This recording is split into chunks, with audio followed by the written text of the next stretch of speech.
Here's your daily Premier League roundup and transfer window update via your latest Premier League news, including transfer news, all in one place on deadline day. Hope you're all keeping well. Let's get straight into it then. David Ornstein says that Kevin was not playing for Shakhtar Donetsk because he arrived in London immediately for proposed move to Fulham. Agreement for Shakhtar, a winger between clubs, is €40 million plus bonuses and a 25% sell-on clause, but Fulham still need to finalise with the 22-year-old's camp.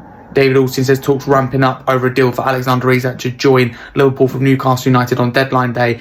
Liverpool saw a £110 million bid rejected earlier this summer, having previously indicated willingness to pay Newcastle £120 million now at crunch point, with David Ornstein now saying negotiations over a deal for Alexander Isak to seal the Liverpool move now centre on Newcastle United's expectation of a fee around £130 million. Original Newcastle aim was £150 million.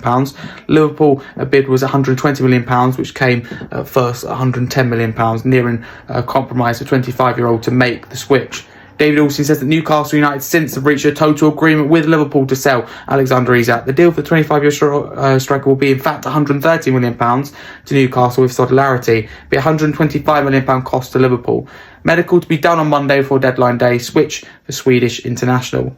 David Ornstein says that Alexander Isak from Newcastle United to Liverpool will be a 6-year contract, now all in place and ready to complete on deadline day after final talks between the clubs late on Sunday night, producing an agreement for Newcastle to make the move for the Liverpool striker, who the saga will end, so be joining Liverpool from Newcastle. Fabrizio Romano says that Liverpool will only allow Joe Gomez to leave if Crystal Palace accept to sell Mark Guéhi. Guéhi's ready to join Liverpool and has been since weeks ago, but the deal depends on whether Palace find a decision.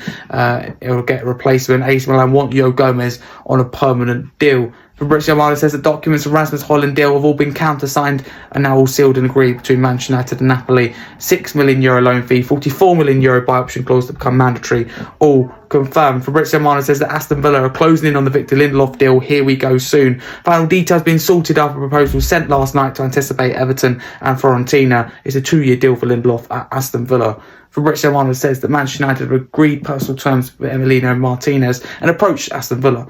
As exclusively revealed, debuts back as a concrete option for Man United if the Le Mans deal does not happen, but the talks are well underway. Fabrizio Romano saying that Victor Lindelof to Aston Villa, here we go, medical underway, as now approved by Aston Villa. The agreement is valid until June 2027 plus an option until June 2028 with a higher proposal to Fiorentina and Everton. Lindelof said yes and now set for that medical. Fabrizio Romano says that Mark Guéhi's return to Chelsea from Sunderland, while the options talks to follow, as the deal does not include a recall clause for this window, so might depend on club to club. That's your daily Premier League roundup and transfer window update via your latest Premier League news, including transfer news, all in one place. You're now up to date. Enjoy the rest of your day.